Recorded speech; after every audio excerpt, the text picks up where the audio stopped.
Esta semana, en Cuadriga, Israel y Gaza, ¿decidirán los extremistas?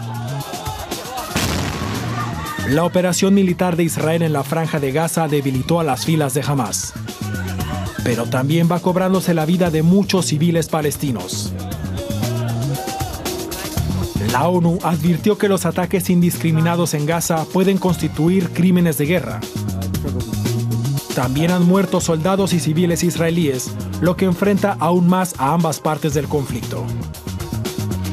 A pesar de los esfuerzos internacionales de mediación, israelíes y palestinos están más lejos que nunca de la paz. Un terreno fértil para aquellos extremistas cuya respuesta a los problemas de Oriente Medio es rechazar al otro bando. Esta semana con ustedes, Úrsula Moreno. Hola, ¿qué tal? ¿Cómo están? Les doy la más cordial bienvenida una semana más a Cuadriga. Cohetes desde Gaza, tanques y drones desde Israel. Realmente volvemos a estar en ese escenario bélico que ya conocemos de tantas otras veces, y aquí en Cuadriga nos preguntamos qué margen de maniobra tiene realmente la diplomacia, cuán lejos o cerca estamos de una tregua, de un alto el fuego, y cómo convencer a los extremistas para que se sienten a dialogar, eso que es tan necesario. Pues para responder a todo esto, que tiene difícil respuesta, por no decir quizás imposible, vamos a intentar verlo a lo largo del programa, me acompañan hoy mis tres invitados que paso a presentarles. Antje Bauer es periodista y politóloga, está especializada en el Islam y en Medio Oriente. Viaja seguido a Turquía, Oriente Medio, el Magreb y Asia Central, desde donde informa para los medios públicos alemanes. Fue corresponsal del diario Tageszeitung en Madrid e imparte cursos actualmente de periodismo en países árabes y aquí en Berlín para la Deutsche Welle Academy. Felix Koltermann es especialista en ciencias de la comunicación y resolución de conflictos. Está realizando su doctorado sobre periodismo gráfico en Medio Oriente en la Universidad de Erfurt, aquí en Alemania. Trabaja también como docente en ciencias de comunicación y formador en la resolución de conflictos civiles. Y Daniel Dagan es periodista israelí, trabajó para diversos medios en Jerusalén, París, Bruselas, Madrid y Washington. Desde hace algunos años trabaja como corresponsal en Berlín para la Israel Broadcasting Authority, la principal emisora pública de radio y televisión de Israel. Bienvenidos a los tres, gracias por estar aquí en Cuadriga.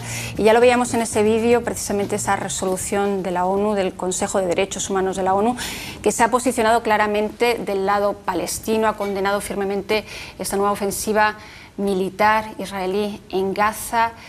Realmente, Antje, ¿tú qué piensas? ¿Puede la ONU influir de alguna manera para alcanzar por lo menos una tregua, un alto el fuego en estos momentos? ¿Qué capacidad de presión tiene Naciones Unidas? Ninguna. O sea, hace política simbólica la ONU, pero sabemos que hay resoluciones en el conflicto israelí-palestino que los israelíes no han respetado nunca, y eso hace muchos años. O sea, yo creo que es importante que la ONU se pronuncie, es ya algo, pero de presión yo no hablaría. 7 horas tardaron precisamente en alcanzar esa resolución. Hemos visto que Latinoamérica realmente la apoya prácticamente en pleno, y quiero citar pese a todo parte de esta resolución porque quieras que no es un poco el escenario internacional o la voz internacional. Condena la masiva operación militar que implica ataques desproporcionados e indiscriminados y ha resultado en graves violaciones de los derechos humanos de la población civil palestina. Hemos visto que los Estados europeos se han abstenido, Estados Unidos directamente ha votado en contra de esta resolución. Ante un escenario internacional tan dividido, ¿la diplomacia realmente tiene algo que hacer?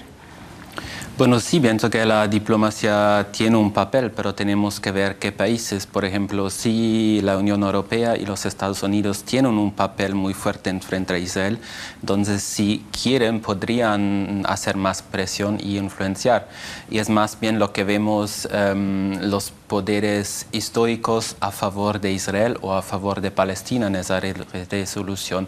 Y siempre hemos visto que Europa se abstiene un poco más y es un poco más a favor de Israel o no quiere criticar abiertamente, y América Latina, los países latinoamericanos más francamente toman una posición crítica. Pero sí los poderes grandes como Estados Unidos y lo que están tratando podrían hacer algo en este momento.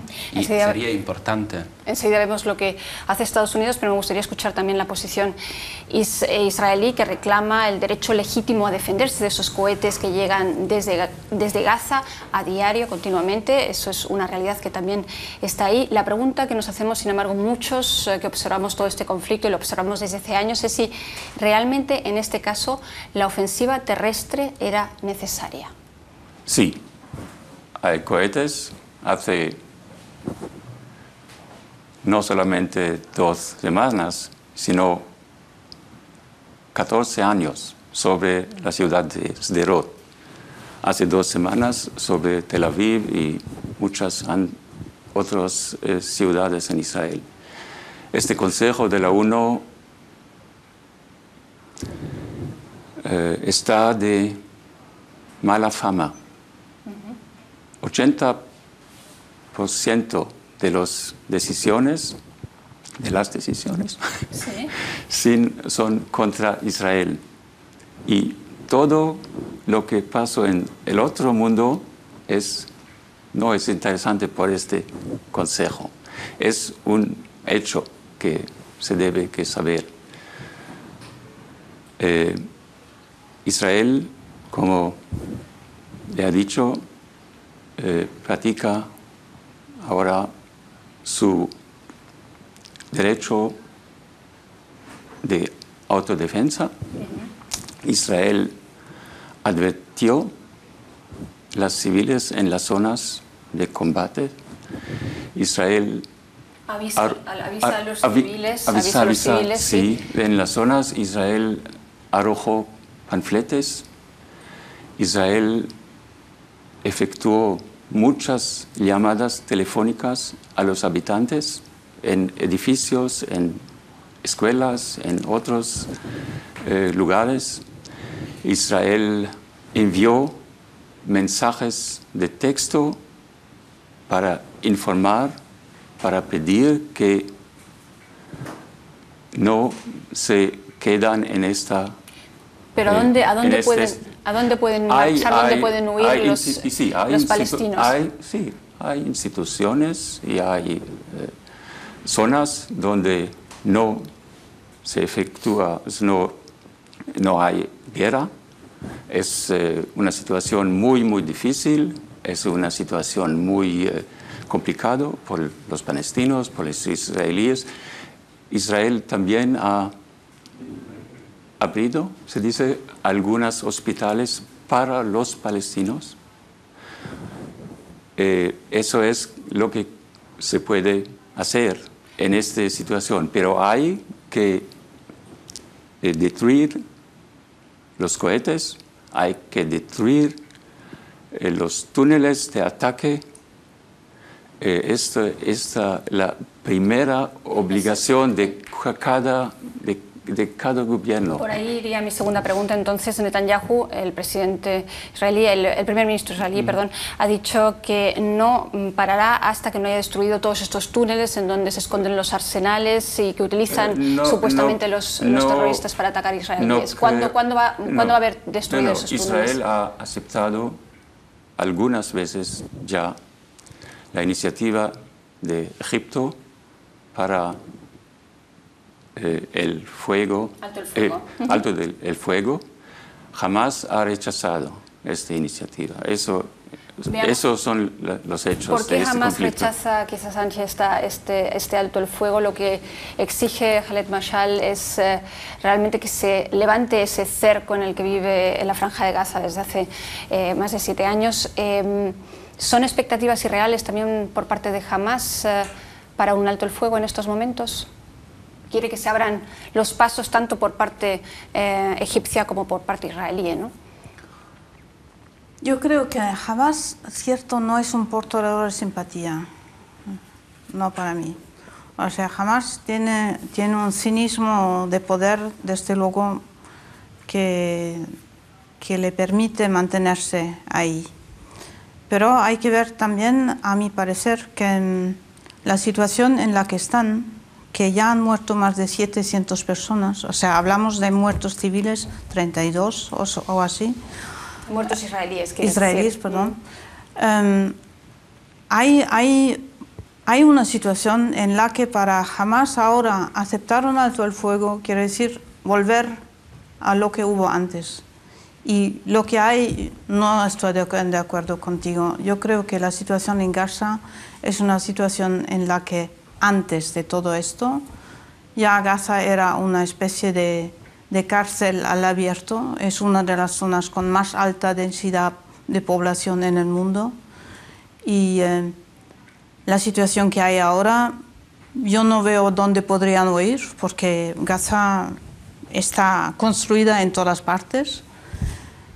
Yo creo que volver a la situación anterior no tiene sentido para Hamás. Hamás, de un lado, sí, es cínico y les da un poco igual que haya más muertos o menos, lo que importa, y para ellos es favorable, desde luego, que haya ese rechazo de una buena parte de la opinión pública mundial. Para Hamás le viene a cuento, pero no tienen mucho más remedio para cambiar la situación, porque la situación en Gaza es así desde hace 20 años. Desde el proceso de Oslo, curiosamente, la situación en Gaza ha cambiado por el peor, no por el mejor. Entonces, ¿cuál es la situación de Hamás en estos momentos precisamente en Gaza? Llevan mucho tiempo sin cobrar, por ejemplo, los funcionarios, los sueldos, los salarios, la situación económica. Es una organización realmente en estos momentos bastante aislada internacionalmente. Si Hamás está debilitado de alguna manera, aunque también oímos que por otro lado también sale fortalecida y capitaliza de algún modo todas estas muertes y estas terribles imágenes que nos llegan ahora mismo a diario de la Franja de Gaza, ¿qué papel puede quizás desempeñar Abbas, la Autoridad Nacional Palestina, para sentar a la mesa de negociaciones ambas partes y alcanzar una solución dialogada, por lo menos un alto el fuego, que es lo que quieren probablemente palestinos, israelíes y por supuesto la comunidad internacional? Bueno, es una muy buena pregunta, pero exactamente ahí tenemos el problema, porque había un gobierno de unidad y tengo que contradecir a Daniel que uno de los objetivos desde el momento del secuestro que había de los 3 jóvenes colonos, la idea o el objetivo político de Israel era de destruir y de golpear al gobierno de unidad, porque el gobierno de unidad entre Hamás y Abbas hubiera sido una posibilidad para resolver el conflicto y para acercar Gaza y la Cisjordania. Esa posibilidad ahorita es aún más lejos, pero eso fue un objetivo político de golpear ese gobierno de unidad de Netanyahu.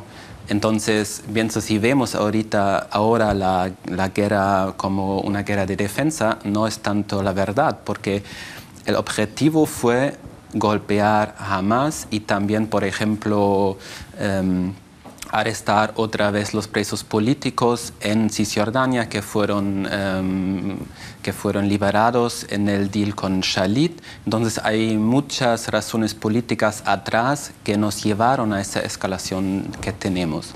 Y otra cosa es esa táctica de guerra que habló Daniel. Sí, es verdad, Israel está tratando de advertir la población civil antes de que está atacando, pero eso, dicen muchos investigadores, es solamente para evitar el derecho internacional de guerra, porque en el momento de que se queden son vistos ya no como civiles, sino como combatantes. Entonces es muy problemático porque a veces no queda el tiempo para huir, no se sabe a dónde huir. Fin que se queden, son vistos como combatantes y ya el resultado los vemos, es como muchos muertos civiles.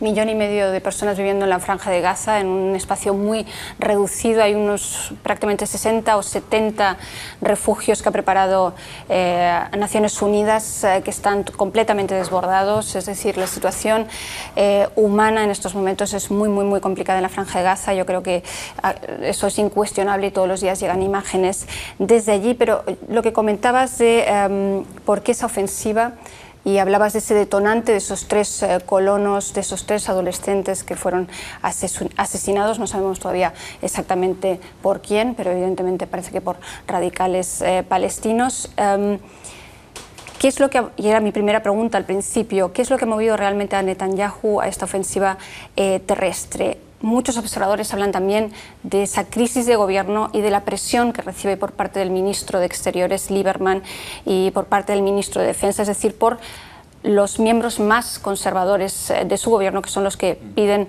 acabar de una manera, digamos, más radical con Hamas en la Franja de Gaza. Los 3 colones no son colones, sino jóvenes. Jóvenes de edad de 16 y 19. No son colones. Yo sé que en la prensa hay otros artículos, pero no es la verdad. Sí, es la primera. La otra cosa que quiero decir es que Hamas utiliza públicamente la población en Gaza como escudo humano. Eso es el problema.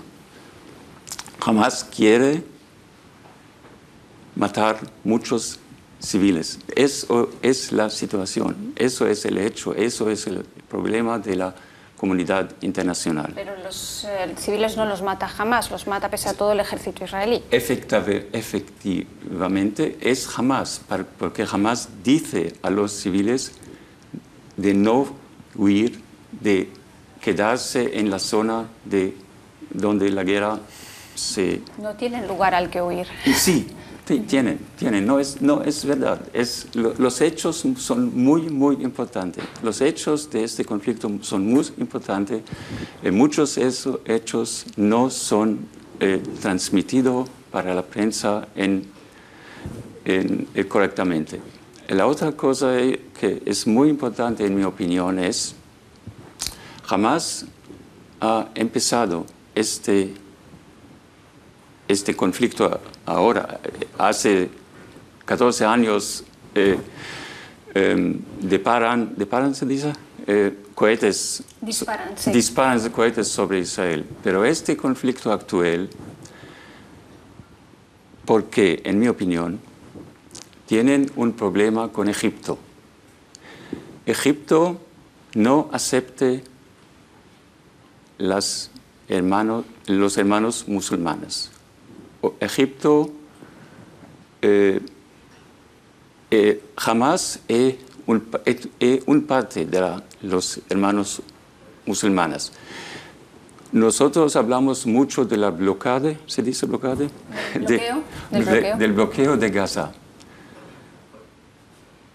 ¿Cómo hay un bloqueo cuando tienen todos estos cohetes? ¿Dónde vienen los cohetes?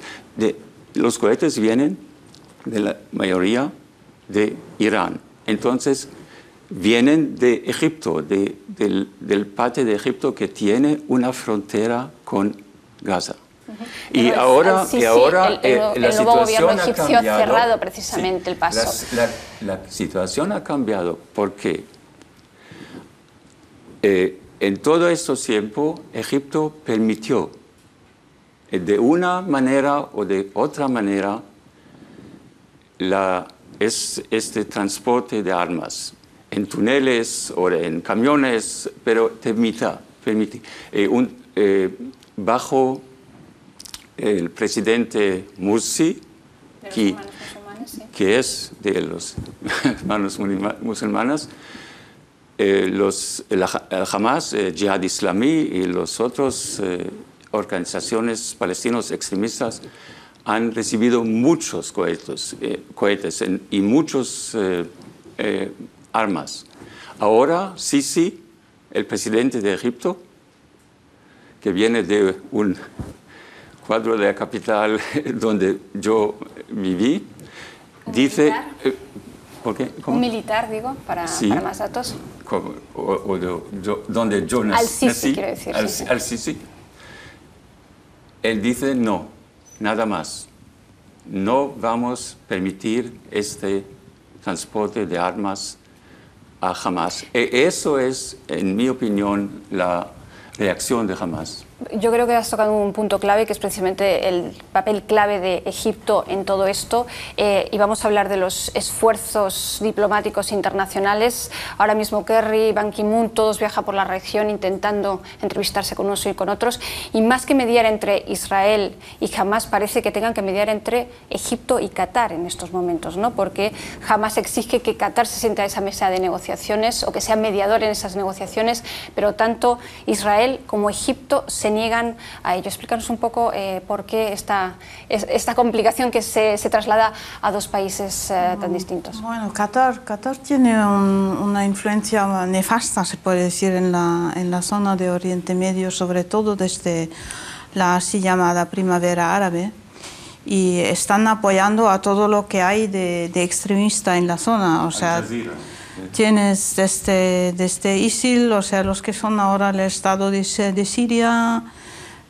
pasando por todo lo que tengas, Al-Qaeda, y entonces se vio durante el gobierno de Morsi que la península del Sinaí, por ejemplo, se transformó en una zona de tránsito para armas y para todo tipo de tráfico. Y entonces los egipcios, el gobierno actual egipcio vuelve a la continuación que hubo durante Mubarak, que era pues asociarse más al mundo occidental y intentar volver a tener el control sobre su territorio. Y esto quiere decir que ahí Qatar es uno de los núcleos más importantes para fomentar extremismo y también aprovechar de armas a los grupos extremistas, se puede decir. Entonces, si Qatar es uno de los mediadores principales, antes hablabas también de Estados Unidos, las grandes potencias, pero Estados Unidos también tiene un papel mucho más debilitado en la región, podríamos decir, ¿no? Ni la alianza con Egipto en estos momentos es la misma que era. ¿Qué papel puede desempeñar realmente como mediador Estados Unidos en un momento en que su política en Medio Oriente es prácticamente inexistente, la política de Obama? Ha mandado a Kerry, pero sabemos que muchos observadores dicen que el papel de Kerry es prácticamente un tanto naif, inocente. Bueno, digamos, el problema es que hace 2 meses fracasó el proceso de paz, ¿no? Y eso viene atribuido también a los esfuerzos de Estados Unidos, que no lograron a un acuerdo o a algo en ese momento con los acuerdos de paz. Pero yo pienso sí, los Estados Unidos tienen un papel importante y podrían presionar mucho más al gobierno de Israel, porque el gobierno de Israel es un gobierno que es muy de derecha y abiertamente miembros del gobierno apoyan, por ejemplo, a los asentamientos y a los colonos en Israel. Y Daniel puede decir que no se llaman colonos, pero por el derecho internacional no está permitido de transferir mi población en otra región. Y la Cisjordania es un territorio ocupado si vemos el derecho internacional. Lo que hizo ocupado de Jordania no tenía la soberanía. Cisjordania. Técnicamente. Daniel, yo también te dejo terminar y no te he interrumpido, aunque no estuve de acuerdo con lo que dijiste. Sí. Y ahorita quiero mencionar ese punto. El discurso israelí dice exactamente eso, que no es una ocupación porque no estaba claro quién tenía el poder anterior de Israel. Una cosa es que los palestinos ven los israelíes que están en Cisjordania como los ocupantes y el derecho internacional dice los mismos. Esos son 2 hechos que tú, como alguien que defiende Israel, lo puedes contradecir.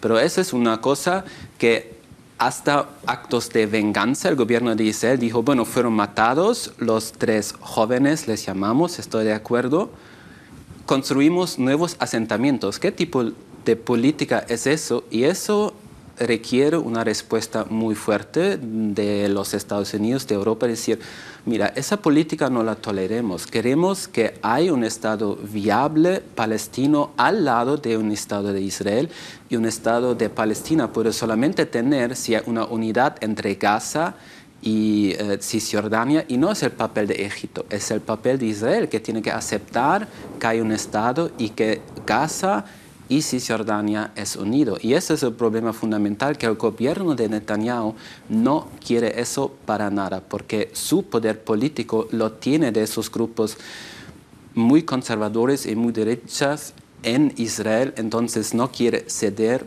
en ese caso.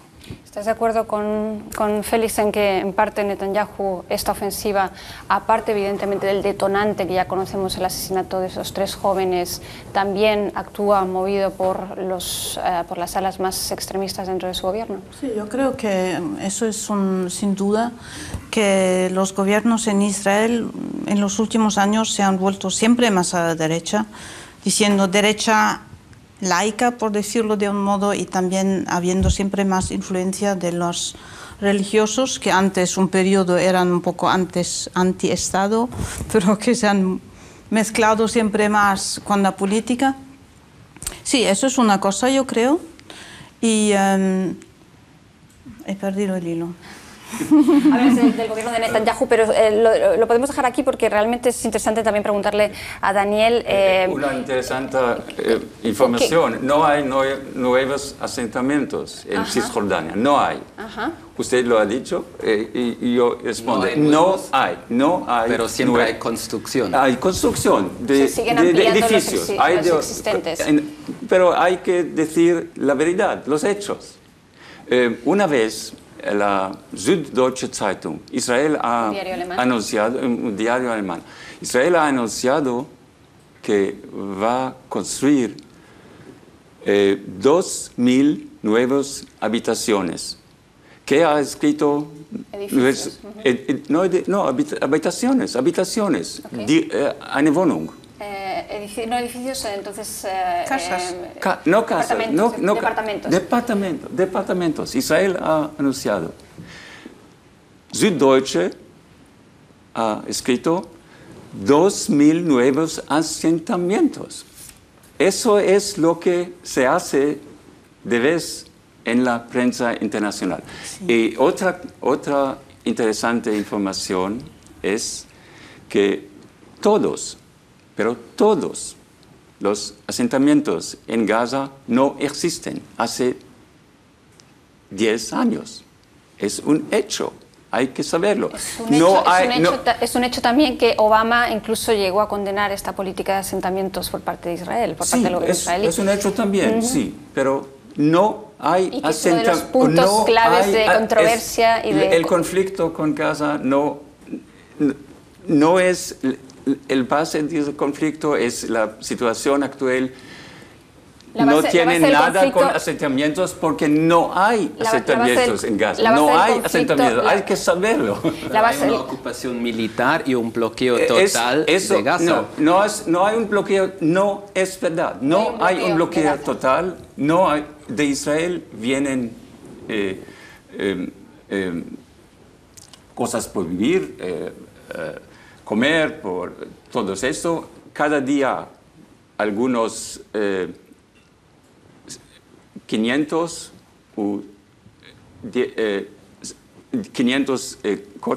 no coches, sino vehículos que... ¿Contenedores? Sí. La situación en Gaza actualmente es terrible, yo lo sé, pero la expectación de vida, ¿se dice? Sí, la expectativa de vida. La expectación de vida en Gaza es mejor que en Egipto, en Irak, en Siria, en todos los países árabes, y mejor también que en Turquía. Esos son hechos. Hay que saber, esos son hechos. También es un hecho que han muerto 700 civiles, sí, y de ellos lo que Hamas dice, hay muchos civiles. Las cifras vienen de Hamas. No, las cifras no vienen de Hamas. Las cifras vienen de periodistas. Y otra cosa importante es que el bloqueo que dice bloqueo, no es bloqueo, no es completamente o no es bloqueo de la parte de Israel, sino disparan cohetes como ahora. De la parte de Egipto, de la frontera de Egipto, vienen las armas. Hace 20 años. Bueno, yo quiero decir algo a esto. que puede decir algo.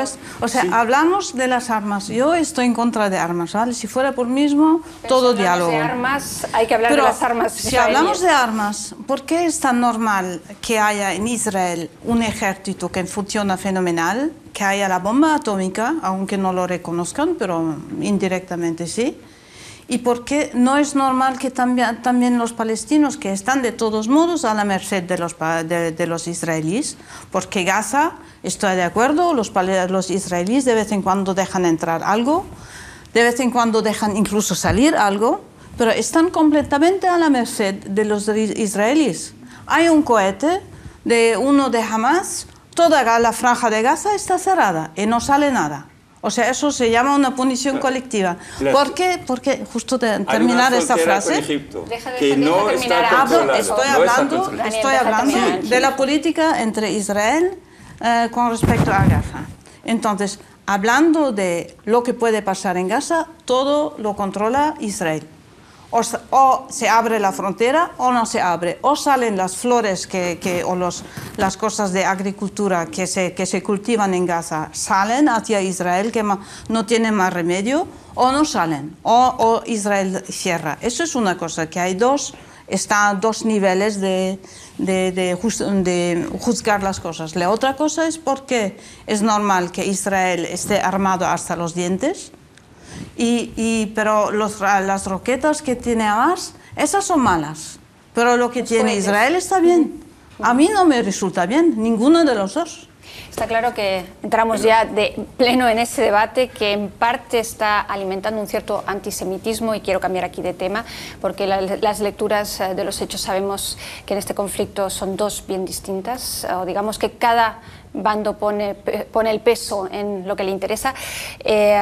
Pero sí se puede hablar de un cierto antisemitismo en Europa, o eso es lo que me gustaría preguntaros, porque a la luz de este conflicto en Gaza ha habido muchas manifestaciones en Francia, en Alemania, en donde hemos vuelto a escuchar, y en Alemania este es un tema muy sensible, por una evidente razón histórica, un peso histórico, hemos vuelto a escuchar proclamas antisemitas. ¿Se puede decir que este conflicto está avivando realmente el antisemitismo en Europa?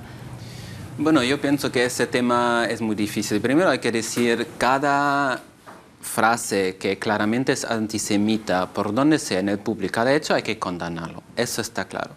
Pero pienso en este momento lo que vivimos son respuestas graves, demostraciones que se deben también a una situación muy grave en Medio Oriente. Entonces, en estas demostraciones hay grupos, pero en mi opinión pequeños, radicales, que sí son antisemitas. Y hay grupos antisemitos y un cierto antisemitismo estructural en Europa, en diversas partes de la población.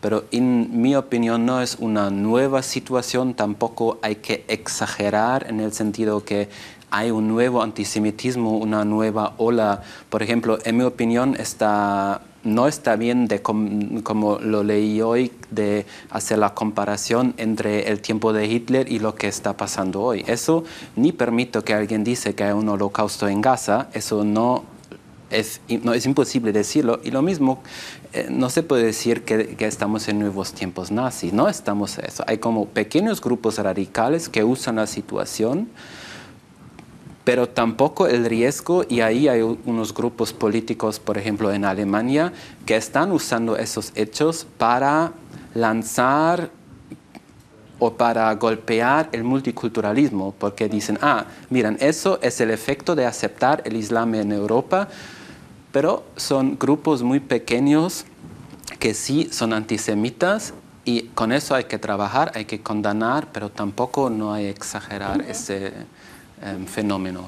Pues ya ven, los nervios están a flor de piel en Europa. Las calles europeas, en algunas ciudades, un escenario precisamente ahora mismo abonado para extremistas. Vean el informe que hemos preparado al respecto.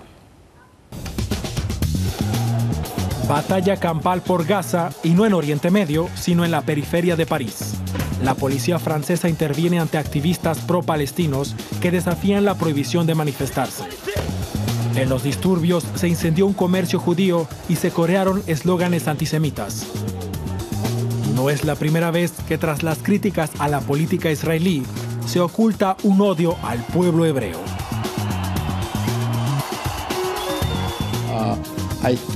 Espero que la gente entienda que si se incendia una sinagoga, se ataca una comisaría y se gritan eslóganes antisemitas, se están poniendo en cuestión los valores de la República Francesa.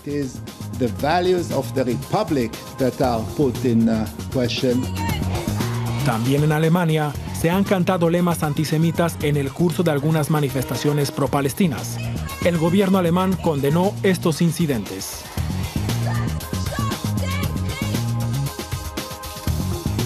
El gobierno alemán ha condenado estos incidentes. Hemos escuchado tanto a Merkel como a Obama destacar el derecho de Israel a defenderse, pero parece que aquí hay un solo culpable, o es la sensación que tienen muchos observadores del conflicto en estos momentos, que hay un solo culpable, que es Hamás. Estamos ante una Merkel quizás y un Obama demasiado moderados en este caso, en este conflicto preciso en Gaza, Antje. ¿Debería Merkel, precisamente como amiga de Israel o como mandataria que ha sido premiada por el gobierno israelí, por el Estado israelí en varias ocasiones, precisamente aprovechar eso para criticar también al gobierno de Israel? Es difícil desde Alemania. Como ya lo dijiste tú, tenemos buenas razones para ser prudentes con respecto a Israel. Tenemos una culpa de la que no nos podemos librar. Parte de lo que pasó aquí ha llevado a la creación del Estado de Israel. O sea, yo creo que en Alemania hay buenas razones para ser cautelosos. Eso no impide que yo pienso que hay que hacer un análisis de sangre fría también con respecto a mecanismos políticos y a lo que sucede. Y yo creo que, sin poner en duda la relación estrecha entre Alemania e Israel, eso no puede ser una razón para no criticar lo que es criticable. O sea, una cosa es decir, nosotros defendemos lo que haga falta para el derecho de Israel de existir, aunque luego hay que preguntarse de qué forma. Pero otra cosa es decir, eso no es el modo. Porque al final, viéndolo de forma fría, o sea, el conflicto tal como existe puede servir a mantener unas formas, unas estructuras de poder de la parte de los palestinos como de la parte israelí, pero desde luego no es una situación en la que se llegue a una paz cualquiera. Se está haciendo oídos sordos, quizás, como decía esta semana aquí en Alemania un ex miembro del Consejo Central Judío, decía que se está haciendo, que lo más peligroso es precisamente hacer oídos sordos a la voz palestina en estos momentos, a las voces árabes.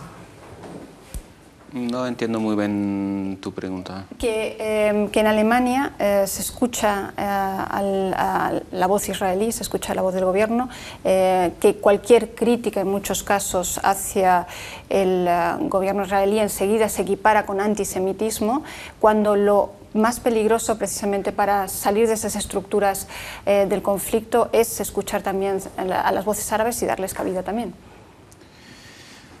Bueno, en mi opinión es muy difícil en este momento porque vemos una situación muy escalada. Entonces hay que tal vez mirar eso en un mes y a ver qué fue la reacción de los medios, qué voces había. Y yo pienso en general en los medios en Alemania, en el discurso político en Alemania, hay todas las voces. Entonces ni los palestinos ni los israelíes son reprimidos.